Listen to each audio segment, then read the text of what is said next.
तो इस समय चल रहा है टेस्ट क्रिकेट का बहार। एक तरफ इंडिया श्रीलंका की ले रही है तो दूसरी तरफ बांग्ला के टाइगर्स ऑस्ट्रेलियन कंगारू के। सुनने में आ रहा है कंगारू रवि किशन के पास जा चुके हैं कि प्रभु हमारा मार्गदर्शन कीजिए क्योंकि हमारा बेइज्जती आपसे थोड़ा सा ही कम हुआ है। बेइज्जती से याद आया कि गंभीर से पहले लगता है यशस्वी ही रिटायर हो जाएंगे। तो चलो पहले इंडिया और श्रीलंका का ही बात कर लेते हैं। इंडिया का शुरुआत काफी अच्छा होता है लेकिन कुछ टाइम बाद सबका मूड ऑफ हो जाता है क्योंकि इस आलू के पकौड़े को पूरे ब्रह्मांड में यशस्वी का पैर ही मिला था गिरने के लिए। एक तो बेचारे का पहले से ही किस्मत खराब है, T20 में जगह नहीं मिल रहा है, ओडीआई में कोई इंजर्ड हो जाए तो चांस मिलता है, आईपीएल में दबदबा था वो भी वैभव सूर्यवंशी ने चुरा लिया। एक ही बचा है टेस्ट क्रिकेट, उसमें भी ये हाथी के पांचवी टांग उसको आउट करा दे रहे हैं। फिर हम लोग अपना मूड ठीक करते हैं केएल राहुल के बैटिंग के लिए। हम लोग उनके क्लासिकल शॉट को एंजॉय ही कर रहे होते हैं कि वो भी इंजर्ड हो जाते हैं। अब उनकी इंजरी का शोक हम लोग मनाए लेकिन उसके पहले ही कमबैक देवदत्त पडिक्कल ने एक ऐसा सेंचुरी लगा दिया था कि हमें वो सेलिब्रेट करना था, इसलिए हम उसको एंजॉय करते हैं। उसके बाद आते हैं हमारे कैप्टन साहब और आते ही चले जाते हैं। फिर एंट्री होती है ऋषभ पंत की और इनके आते ही दोनों टीम की फट जाती है। ये एक ऐसे प्लेयर है जिनके आते ही दोनों टीम के फैंस घबराए होते हैं, ये कब की साइड मार देगा या कब की साइड मार के आउट हो जाएगा, और वैसे ही सेम आउट। फिर आते हैं रविंद्र जडेजा, आते ही श्रीलंका वालों से विनती करते हैं कि 35-40 रन बना लेने दो, नहीं तो ये लोग टीम से ही निकाल देंगे। पर बेरहम श्रीलंका वाले उनकी एक भी नहीं सुनते और 13 रन पे ही फटका देते हैं। फिर आते हैं हमारे डीएसपी सिराज और हर बार की तरह इस बार भी वो श्रीलंका को कुछ नहीं समझते। आते ही एक ऐसा छक्का मार के बता देते हैं कि मैं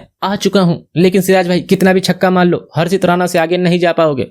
तो ऐसे ही देवदत्त पडिक्कल के 167, केएल राहुल के 82, जुरेल के 51 और बाकी प्लेयर्स के कंट्रीब्यूशन को मिलाकर इंडिया का फर्स्ट इनिंग 462 पे खत्म हो जाता है और शुरू होता है श्रीलंका की पहली इनिंग। लेकिन उसके पहले डीएसपी सिराज एक्टिवेट हो जाते हैं, पहले ही ओवर में विकेट चटका लेते हैं। 50 रन जाते जाते श्रीलंका की 3 विकेट, 3 मानव सुथर के 4, जडेजा के 3 और बाकी प्लेयर को मिलाकर 284 पे श्रीलंका गिर जाती है। फिर शुरू होता है इंडिया का सेकंड इनिंग और शुरू होता ही यशस्वी जायसवाल अपना विकेट 0 पे ही दे देते हैं कि मैं नहीं रन बनाऊंगा, मेरा मूड नहीं है।